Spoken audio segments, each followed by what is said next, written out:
Rose Nakalisa w'emyaka 24 ne Paulo Kafero w'emyaka 26 bebasangiddwa mu Vienna Guest House gye babadde bagenze okwesansaamu mu kire kya kesezo olwaleero ku kyalo Falklands mu kibuga Masaka nga bapoocha. Omukazi asangiddwa n'ebisago ku mutwe ng'agudde eri ate nga ye omusajja yazirise dda abimba jjovu wadde nga tabadde na kisago kyonna.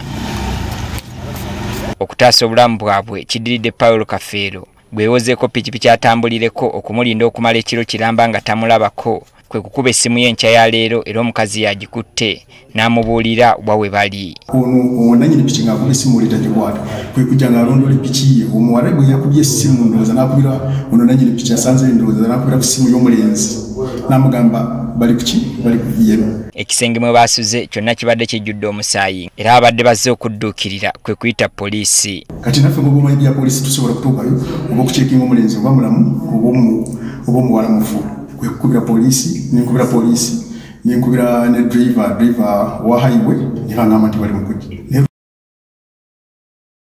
Bano bataasiddwa ne baddusibwa mu ddwaliro ekkulu e Masaka okufuna obujjanjabi. Medi Nsubuga omusawo mu ddwaliro lino atubuulidde nti Kafeero alabika alina bye yanywedde eby'obutwa. Kiraga nti abadde avaamu secretions era tusakiriza awutu naye nga empunya yaazo tebadde ennungi lwakuba biri mixed up bazeeyonanedde nga tusobola kufitinga the right order contents. Oluvannyuma lw'okufuna obujjanjabi batandise okukuba ku matu. Omwami azze nga ali unconscious tategeera biri ku nsi tuba receiving olutandika omulimu gwaffe ngaba emergency tulisaspektinga kati kaseera kano atandise okulwanalwana buli yazze nga tasobola ddala okwenyeenya.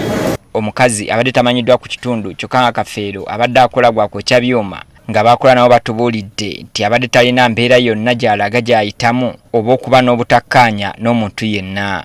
Naye nga tetumanyi ki kimukolaki kimusumbuwa naffe kyatwala biddaawo batukubidde ku makya ng'alimu embeera. Kati tuludde naye nga tumulaba nga taliiko mbeera yonna eri awo emba esinga kwawo tumulaba mukozi nga titumanyi naffe kulaba ekimuguddeko olwaleero.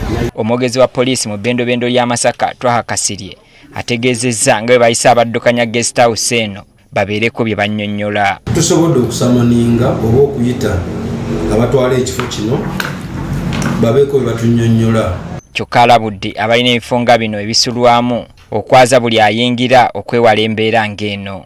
Tulabula aba hoteeri zino okuba nti beegendereza nnyo ndira nga bakasitoma baabwe bazze mu kifo nga kino okulaba nti babaaza bulungi okulaba nga tewali kiyinza kubatuusaako obulabe saako n'okuteeka eriisa ejjogi n'eyo abantu abagenzi okwesanyusaamu gye balaze oba oli awo kiba kisobola okuyambako okuwulira okusika omugwa wakati w'abaagala naabo oba oli awo kiba kisobola okuyambako okutaakiriza. Mu kiseera kino ekyabaddewo ekituufu eri abaagala n'abano tekinnaba kumanyika nga kati bakyali mu ddwaliro ekkulu e Masaka bajjanjabibwa.